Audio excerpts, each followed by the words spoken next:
An estimated 160,000 construction equipment buyers, specialists, operators, and enthusiasts passed through the turnstiles of the Las Vegas Convention Center during the ConExpo exhibition last week. Some were there to do business or to seek out new innovations that might enhance their companies. Some attended to meet friends and contacts. Some were there purely to walk among the big iron. But some were there unknowingly to witness the slow, stealthy, and strategic eradication of the very jobs that brought them to Las Vegas in the first place. We'll get to that in just a moment. But first, Vegas itself. When I attended ConExpo 2023, I stayed at the Luxor Hotel. The reception area of the hotel was manned by more than 20 staff, checking guests in and checking guests out. An army of cleaners worked around the clock to keep the hotel and its casino area spotlessly clean. To the rear of the hotel, a dedicated rideshare area was busy with Uber and Lyft taxis of every size, shape, and colour. The change this time around was notable. When I checked in this time, there were just 3 or 4 staff at reception. Check-in is now entrusted almost entirely to a bank of iPad-style tablet computers. While chambermaids still take care of the guest bedrooms, there's now a fleet of autonomous vacuum cleaners, each the size of a large dustbin, patrolling the public areas. I didn't see a human cleaner during the entirety of my stay. And while the Ubers and Lyfts are still busy ferrying people about the town, they've now been joined by a fleet of odd-looking Zoox driverless taxis that you order via a dedicated app. On the casino floor, many dealers and croupiers have been replaced by machines. It's now possible to play blackjack, poker, and craps without any human interaction whatsoever. Elsewhere on the famous Las Vegas Strip, I encountered 2 bars where cocktails are mixed and served by robots. And it's easy to see why. An average bartender on the Las Vegas Strip will earn around $15 per hour, and they generally work an 8-hour day, with 3 shifts covering the 24-hour working day. A Las Vegas bar is spending $131,000 per year to have a bar manned 24/7 by a single person. The cost of a drink-serving robot is $115,000. That's a one-off cost, and that robot is expected to last 15 or more years without illness, holidays, or costly welfare. And interestingly, this switch to automation and autonomy hasn't had a negative impact upon employment.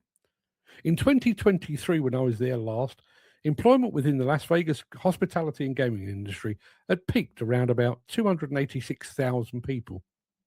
A year later, following the opening of the Sphere and the new Fontainebleau Hotel, that figure had grown to 296,000. And this year, despite the advent of automation and AI, the employment figure has risen again to around 302,000 people. So in the face of growing automation, why haven't the figures fallen? According to local reports, there are 3 main reasons why automation hasn't led to mass layoffs. First, high-end resorts on the Strip like the Wynn or the Encore actually market the human touch as a premium service. Secondly, the opening of massive new venues created thousands of roles which effectively mopped up the jobs lost to automation elsewhere. And thirdly, many roles aren't being deleted, they're just being redefined. A worker who used to check people in might now be a guest experience ambassador who roams the lobby, helping people use the technology. But while the total headcount is stable, certain specific roles are seeing a sharp decline.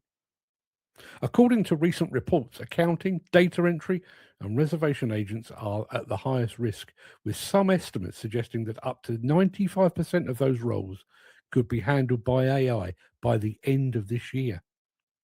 There's a noticeable shift towards electronic table games, and AI chatbots now handle roughly 80% of routine guest inquiries in major resorts.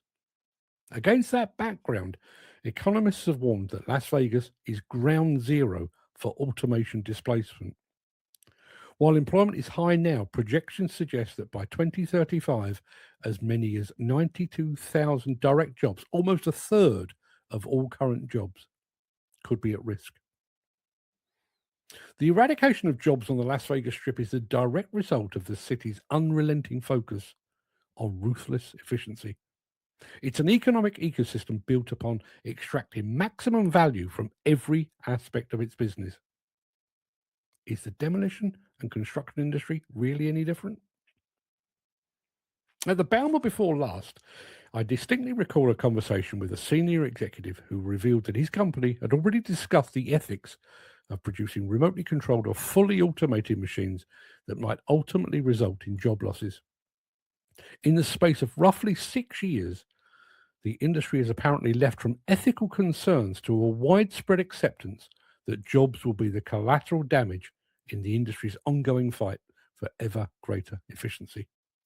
And this is not just as a result of artificial intelligence and automation. Manufacturers of quick couplers, for example, speak with pride about how their products allow several machines equipped with dedicated attachments to be replaced by a single machine with a set of interchangeable attachments. And if one or more machines is being replaced, one or more men or women are suffering the same fate. Remote stations now allow one person to manage and control 2 or 3 machines simultaneously. That's another 1 or 2 operators we may not need in the very near future. Telematics and machine diagnostics constantly communicate machine and component status to the machine owner and the local dealer. That may not replace fitters and engineers entirely, but the service visits of old are slowly becoming superfluous.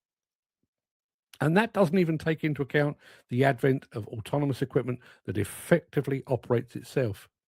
Yes, they will likely be overseen by a human, but the absence of a cab on these machines points to a future in which the presence of humans will have been consigned to the pages of history. The equipment manufacturers are now saying the quiet part out loud. And what they're saying is that job losses are inevitable. As the masses filtered out of the ConExpo halls and headed for the exit, the departure of people and the growing silence felt less like the end of an event and more like a dress rehearsal. In the end, perhaps the most prophetic display wasn't machinery on the floor, but the sight of the people leaving it behind.